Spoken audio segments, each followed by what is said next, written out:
On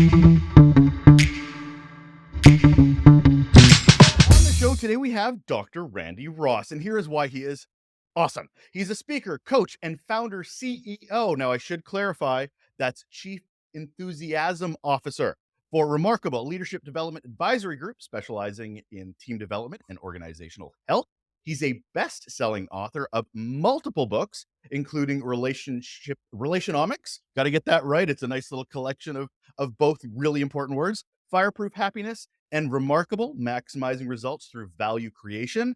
And a little hint, he's got another book coming out in August of this year, in 2024, Make Life Good. He's the former Chief People Officer of North American Automotive Group, and he is here today. Hello, Randy. How are you today, sir?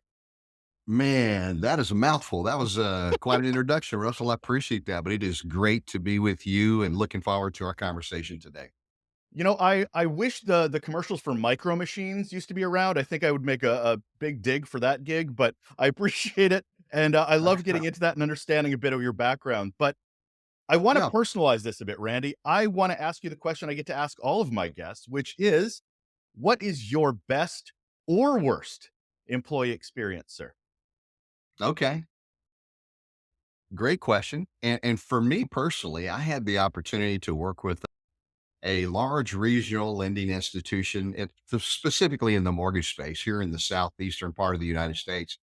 And we were consistently ranked on Fortune's top list of 100 places to work in the country. And so it was arguably a stellar culture. We had a great time in terms of team connectivity and commitment, and all of us really feeling like we were on a mission, that we had a significant purpose just beyond making money, made that experience stellar and actually was very instrumental in launching me into what I do today, which is to travel the world and talk to organizations about how do you craft a compelling culture that inspires people to bring their best to work every day. So I want to dig into that just for a moment too, because I'm always curious about those best place to work adulations and so forth. So what do you feel in your experience was maybe one or two things that set you apart from other organizations that would get you an award like that? Couple of things. We believed in what we were doing, and we were championing a cause that was greater than just making money. That's number one. And I think that's interesting and important because people like to do good business with businesses that do good. And we felt like we were doing good. We felt like we were on a mission. Even though we were in the mortgage space, we believed we were helping people fulfill the dream of home ownership. And that, may sound like semantics. It may sound like smoke and mirrors, but the reality was we all believed that we had the capacity to make someone's life a little bit better, that we could do something even in just a small way to improve their story, to help them achieve a dream. And that was fun. That was probably the first part of it. But the second part of it is rather common sense, but not necessarily common practice. And that's that people do better work when they're happy. And they're happy when they like doing the work that they do with people that they like. And so we just liked each other. We had a great time together. We we were diverse, but we were like-minded. We all had this passion to Mm. pursue what we were doing with discretionary effort. And because of that, we all encouraged each other to sort of bring our A game to the table every single day. We sharpened each other. We were growing. We just loved hanging out together. And that's what made the difference. We're going to get into a lot of this because we're dealing with a lot of value-based culture conversations we're about to dig into. But before we do, I want to just dig a little bit deeper into what your experience was. I just came from a couple days workshop where it was team building and getting to know each other. And some of the biggest, most valuable moments were those that were pulled away from the work, where we actually were just having side conversations about, oh, how this and this, have you thought about this? And it had nothing to do with the work at hand, but it humanized us as people in that room, that invigorated us to feel comfortable enough to then be innovative and then provide ideas because we felt like it was a safe, psychological safe space. Do you remember in your years in that organization where there was any moments or initiatives that you were behind that were that personal to you that really stood out? Oh, Absolutely. And what you're talking about, or let me back up for a second. We are holistic creatures, right? And so you can't really separate your work life from your home life. I mean, if you have a bad day at work, you got to take it home, right? If you have a good day at home, it's probably going to impact your work world. So we're delicately interconnected in that sort of a way. And so when it comes to the work environment, the more humanized you can make that environment, the more impactful it is to the business. To your point, a safe environment where people can open up and share and talk, being able to have growth and learning experience in a cohort based type of an environment where people are deeply relationally connected. Those are the things that create a stellar employee experience. And that employee experience is always passed on to the customer experience. And so the more rich and full and fulfilling that employee experience is, the better customer service you're going to be able to deliver as an organization. So let's dig into it a bit here, Randy. I'm a big fan of definitions. I'm not a fan of organizations using words because they use them like leadership and engagement and diversity without actually Culture. defining culture. And thank you, because what a lovely segue for me right now, sir. Because we mention them and then never define them. So that we never wonder why they're not successful. So starting every conversation on the show, I like to really let's start defining what we're about to talk about. So I want to hear what your thoughts on how we define, or how do you define from the remarkable lens, workplace culture? Thank you. That's foundational, I think, to the conversation because there are 1,000 different definitions of culture, depending upon who you ask. For us, we say culture is simply the collective expression of the values, the beliefs, and the behaviors that individuals bring to any endeavor. So a lot of times we talk about, it's how we play in the sandbox together, or we try to describe it in terms of behaviors. And we always want to move people to have more positive behaviors. But behind the behavior is a belief system.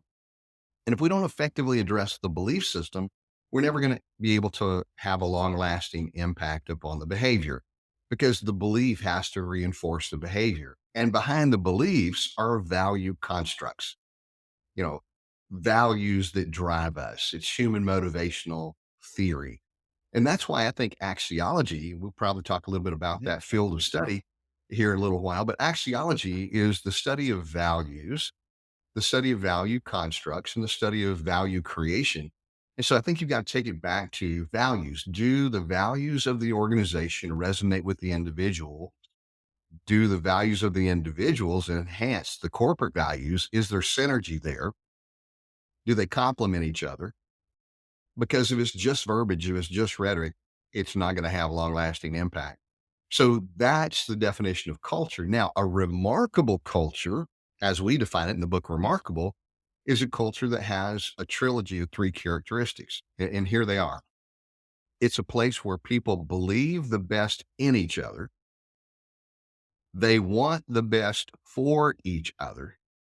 And so therefore they expect the best from each other. Believe the best in, want the best for, expect the best from. That's a remarkable culture. Okay. So that leads me to a next question of definition is values then. Because value can mean to some people is the worth of something. Others, where it seems like we talk in the corporate workplace culture, is its behaviors. So what does it mean to you to have a value-based culture? So let's go back to axiology because this kind of Perfect. helps serve the foundation and this will be great to Beautiful. frame our conversation. Axiology may be a field of study many people are not familiar with. It's a strain of philosophy, Russell, and it talks about, like I said, values, value constructs, and value creation. For me, it's the most um, specific and energizing definition of human motivational behavior. And it postulates that we all will do what we deem will bring the most value in life, both for ourselves and for those around us. Whatever you value the most will drive your behavior. It's just common sense. But here's the thing: axiology is the study of good. I find that fascinating. It's a study of good, meaning, how do you define good? To your point, you have to be able to define it. Then you have to be able to measure it and move it. And it's all about creating movements of good within organizational life. So, what is good? Axiology would say, created for a purpose, you fulfill the purpose for which you're created. In other words, are you doing the job? Are you doing the work that was the original intent of the formation of the organization? As an individual, are you fulfilling your potential the way you were designed and created to do that? Do you maximize the impact that you're having in the world? Are you giving back? Because it's not just a matter of fulfilling your own personal potential. It's, are you bringing good into the world? I mean, it's not enough just to breathe the air and consume the earth's resources and then not have it contribute anything to society when you die. I mean, what kind of a life is that? Doesn't leave a legacy, doesn't leave a dent in the universe. And I think that's what's compelling to me is, if you want to take it back to the very essence of the nature and the structure of business, if I were to ask, what's the purpose of business? Many people and many academic institutions would say, well, the purpose of business is to make money. Now, they would give a long, flowery definition about supply in the market that meets the demand and they would use fiduciary responsibility and all this. But the bottom line is to make money. And I disagree. That may sound strange, but I don't think the purpose of business is to make money.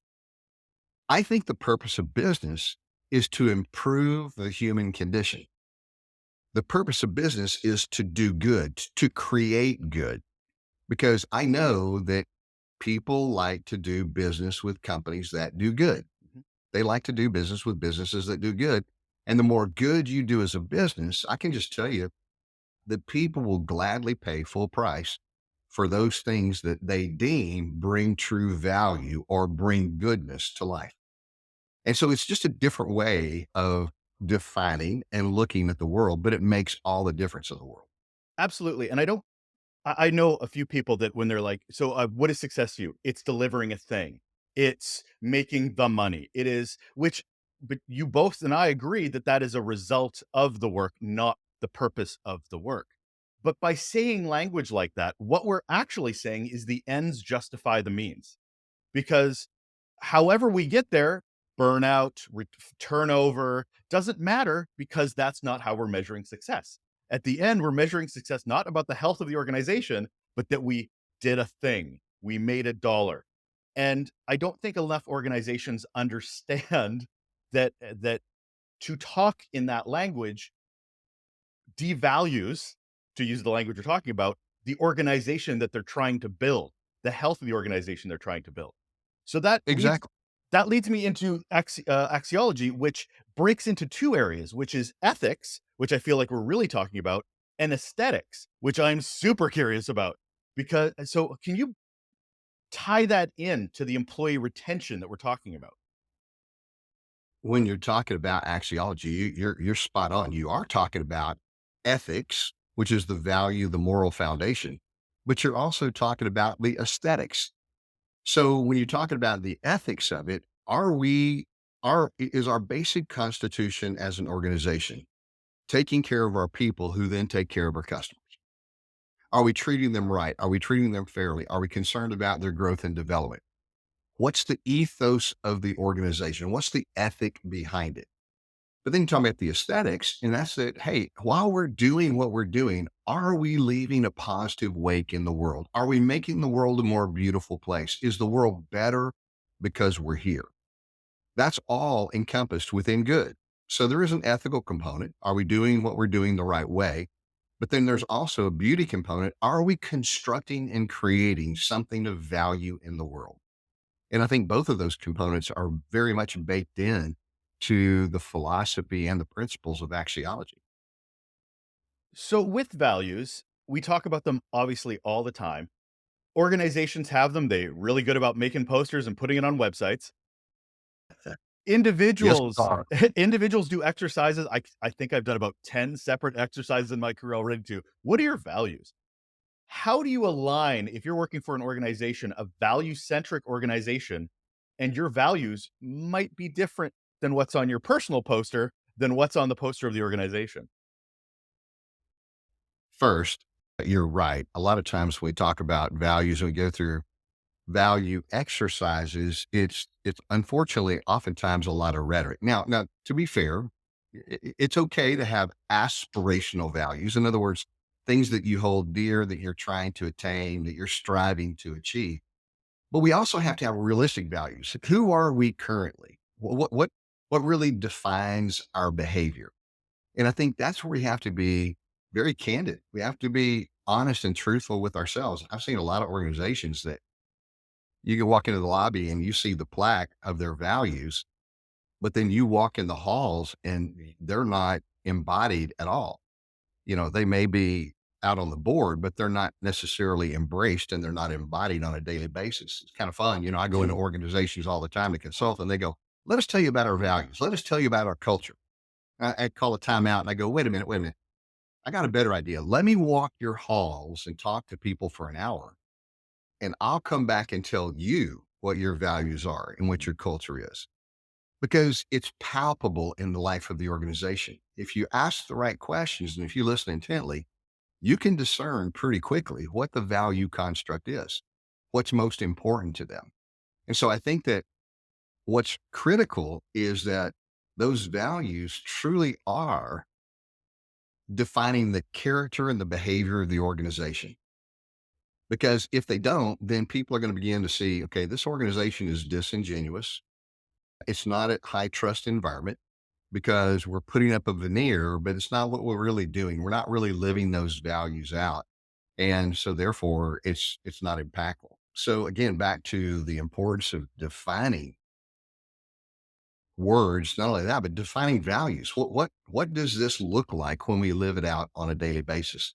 And if your value construct is not consistent personally with the organization, that's highly problematic because somewhere along the line, you'll come and find yourself at cross purposes because what you deem to be essential won't line up. And that's when we talk about the importance of aligning values and creating what we call value centricity.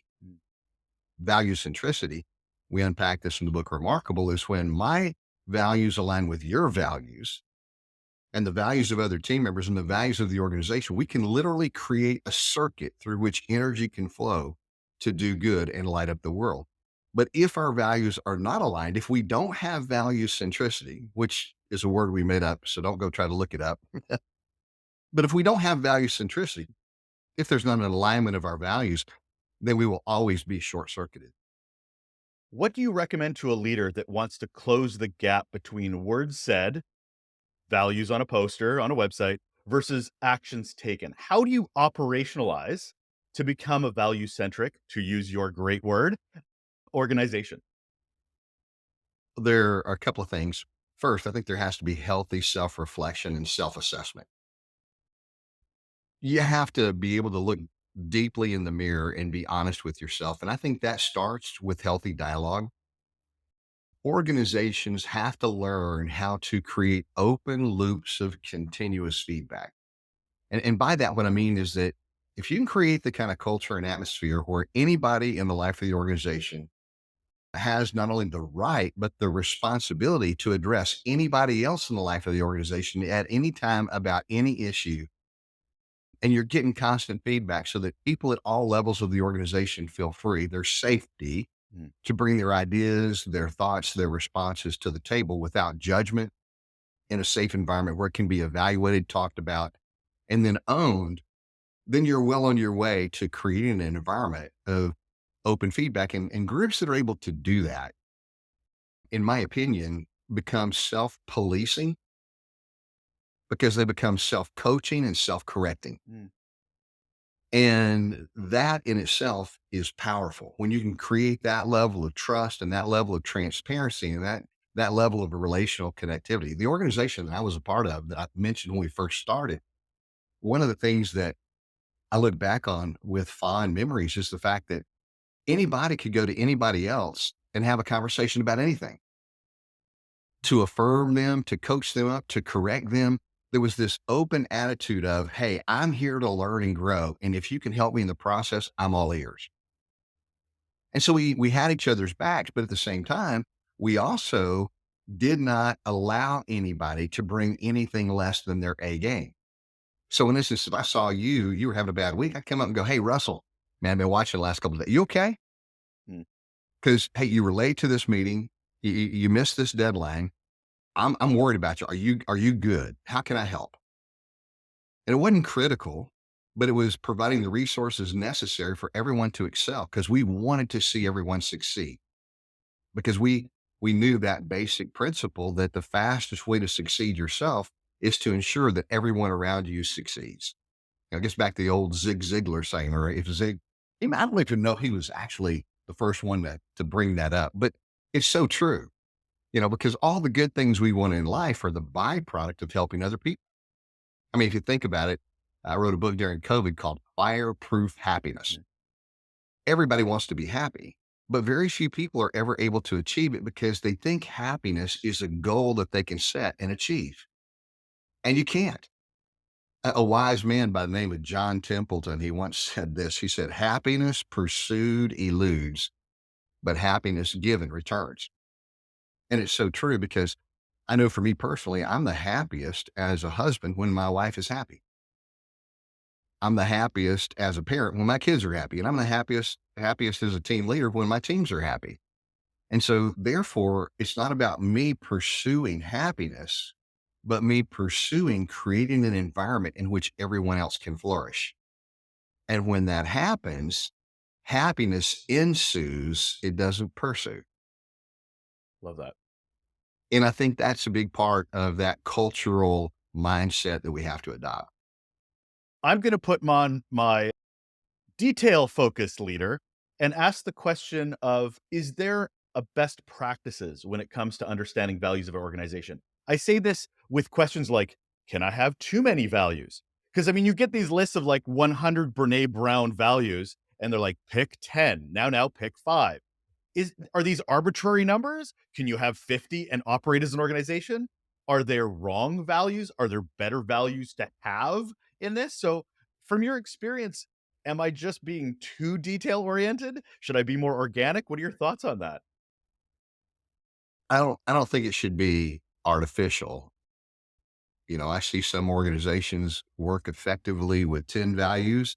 Um, uh, uh, there are a lot of organizations that I think 10 or 12 is basically too many, but Zappos did that for years, right? Yeah, They had that's true. 12 core values and they lived it out and they did incredibly well under Tony Say's leadership.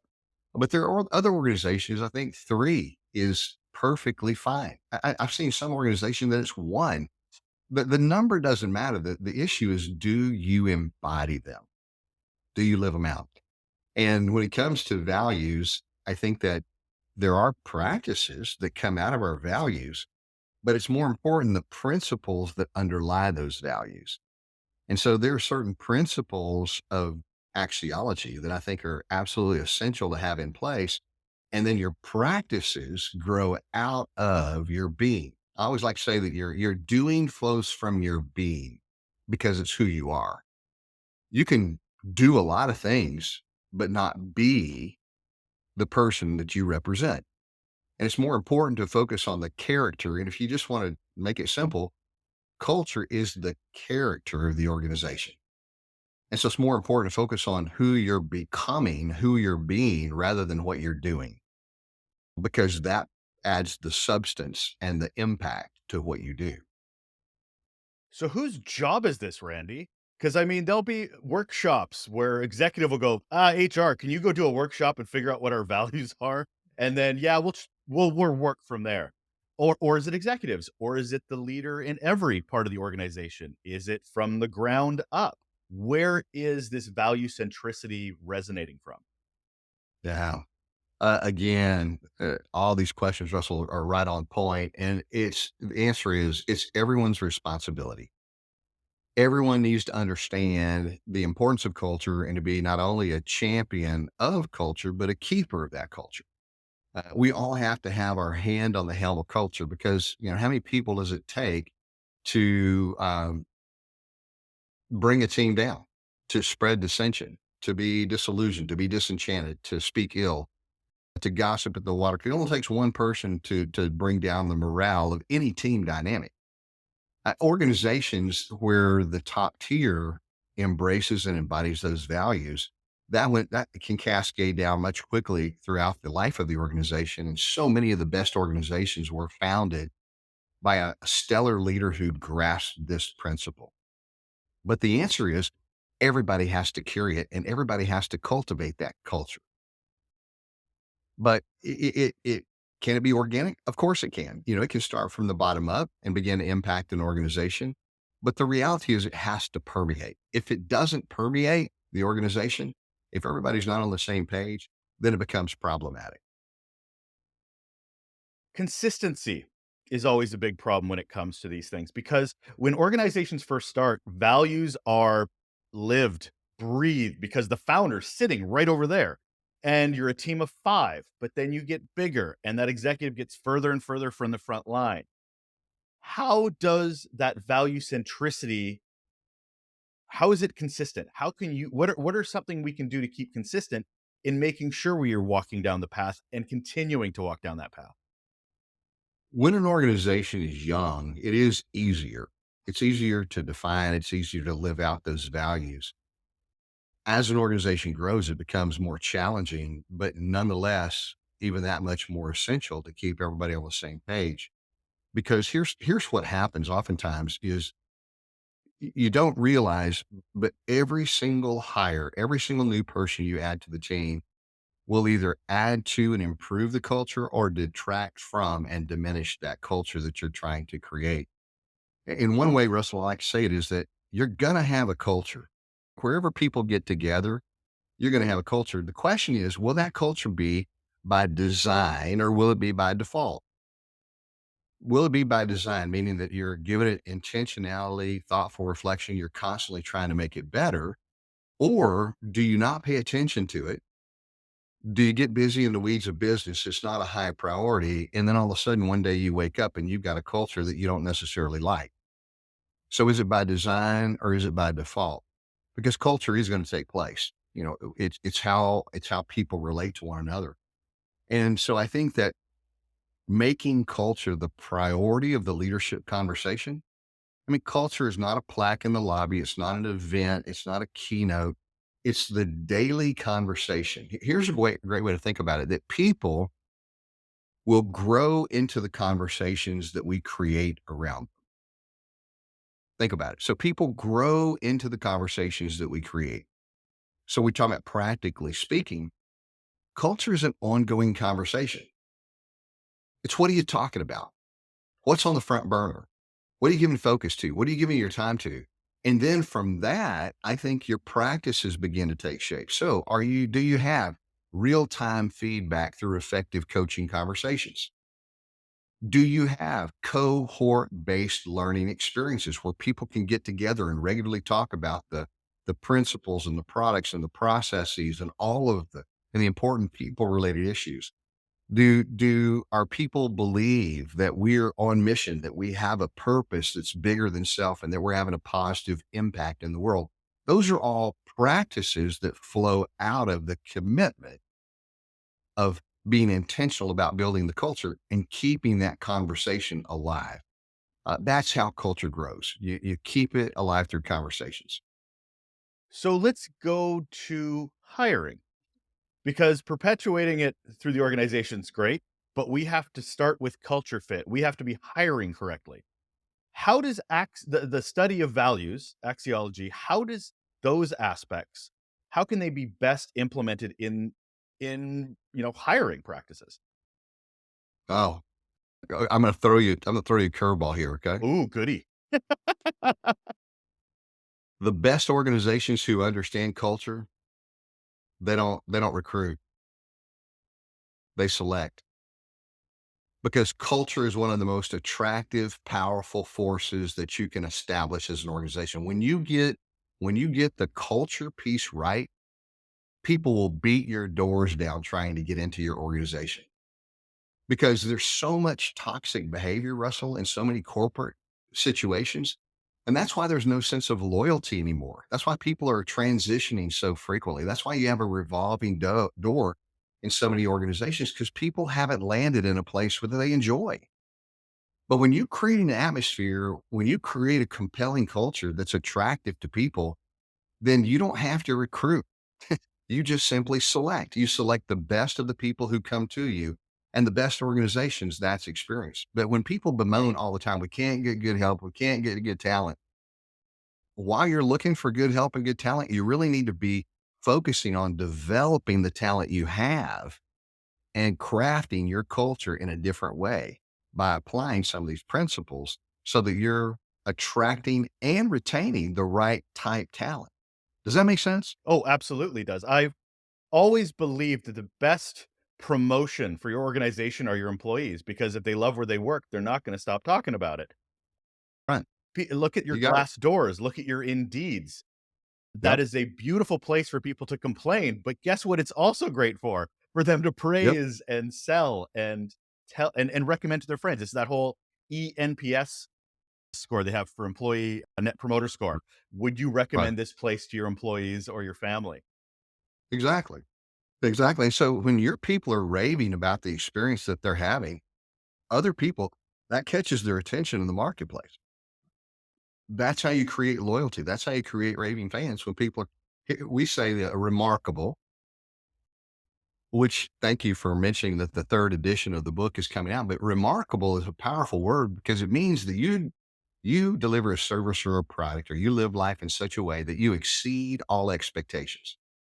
You blow people away. You provide world class service. You mark someone's life for good to such a degree that when they leave your presence, they have this irrepressible desire to talk about you and the positive difference that you made in their lives while they were in your presence. You think about it this way. Robert Stevens, the founder of Geek Squad, he was quoted in an Inc. magazine article back in, I think, 2008. And he said this: advertising is a tax you pay for being unremarkable. Now, take that. Recruiting Mm, is a tax you pay for being unremarkable. Here's what drives me crazy. More organizations right now are spending more on recruiting than they are on training and development within their organizations yeah. because the door is spinning so quickly. They've got to have so many people hiring because they're losing so many people. If they just take that money and invest in developing their people and helping them grow to fulfill their potential, put money where it should be, which is investing it in the people that you have to create the kind of culture that you want. Then, like you said, those people will then go out and tell everybody, holy mackerel, my company believes so much in me. They're setting me up for success. They'll be And then, bragging about it, bragging about it. Yeah, yeah. absolutely. That it always reminds me of we're old enough to remember magazines, Randy. It always reminds me of those magazine Wait, subscriptions you're putting because me in a hip already? you're You, younger than me. You're younger than me. So no, I don't think so.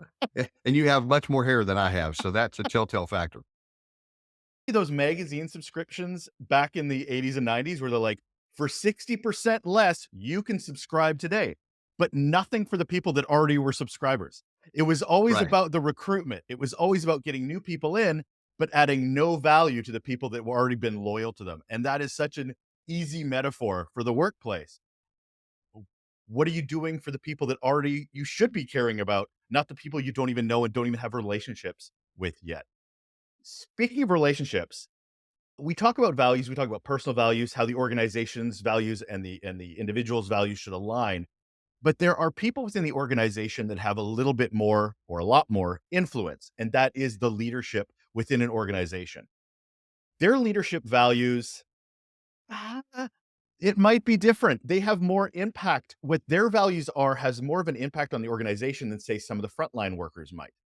So, what would you say to those leaders that don't have the values that aren't being, fired or dealt with because their leadership and they may be actually poisoning the organization a lot, a little, but they have a lot more influence with their values and how they show up in the organization. How do you address that? Yeah. Well, let's back up for just a second Yeah. because talk about leadership. Leadership is influence, Mm. pure and simple. It's influence. That's all leadership is do you have the capacity to influence other people? And there are two types of influence. One is one that comes by title and chain of command because you're in charge and you can tell people what to do. But the challenge with that kind of influence is that command and control, which breeds fear within the life of the workforce and usually is about you do what I say, don't do what I do. It's always short lived. It doesn't last long because how long will people do what they're forced to do? Here's a great axiom of life. And if you grasp this, it can profoundly change the way you do life and business. And here it is. You ready? People will do what they want to do. Mhm. Mhm. And when you understand that, you can quit trying to control people. So many organizations try to control people by command and control, chain of command, dictates. The best workforces are not the ones that you have to light a fire underneath them, but you fan the flame within them. So the purpose of leadership is to attach personal passion and personal values to corporate objectives. Because when somebody's passionate about what they do, when it aligns with their values, you don't even have to tell them to do it. That's what they're wired to do.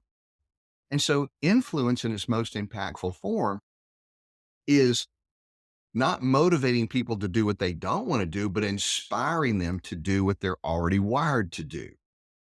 And so leadership that is impactful because you're enhancing, you're inspiring, you're feeding, you're fueling the passion and the values that the right people have. That's the win. If you're controlling by fear and domination and dictates, no one's going to be passionate about what you're doing. And they're not going to do it for very long. And you're going to have a high churn environment. So I think the key is a healthy environment is one where you bring more to the table than you take away. It's where you leave a positive weight. It's where you get buy in to solve problems. It's where you get people to take ownership and responsibility for the results. And that's a powerful leader. So if an organization has a leader that is toxic, that demonstrates behavior that incites fear rather than inspires, organization needs to deal with that. Yes, they may get numbers for a short period of time, but they won't be able to perform on a sustainable way in fashion. Working with your clients, working with those leaders, have you seen any tangible aha moments where they were going from, "Oh, yeah, values actually matter. Oh, right. Oh, yeah, I should read this book." Like, has there been a 180 moment where you can see it on their face? And I ask this because I'm wondering what it takes for some leaders to really get this in your experience. One simple practice that I think can revolutionize the life of any organization, but it's not always easy to implement. And that's asking for feedback. Mm, Now, that sounds rather simple, but let me unpack that for just a second. Leaders have the role and the responsibility of giving feedback. We have performance reviews, we've got metrics, we've got objectives, we've got measuring tools. Is the work getting done appropriately? So as leaders, we're very attuned to giving feedback. But when I ask leaders, when's the last time you asked for feedback from your direct reports?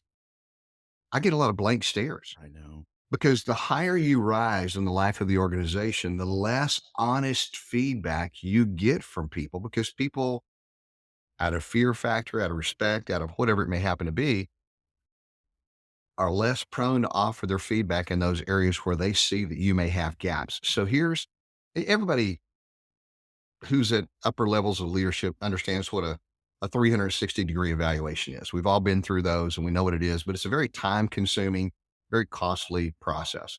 And I laugh at it because that's what we have done to institutionalize what should come relationally, naturally, but we don't do it. And that's asking for feedback.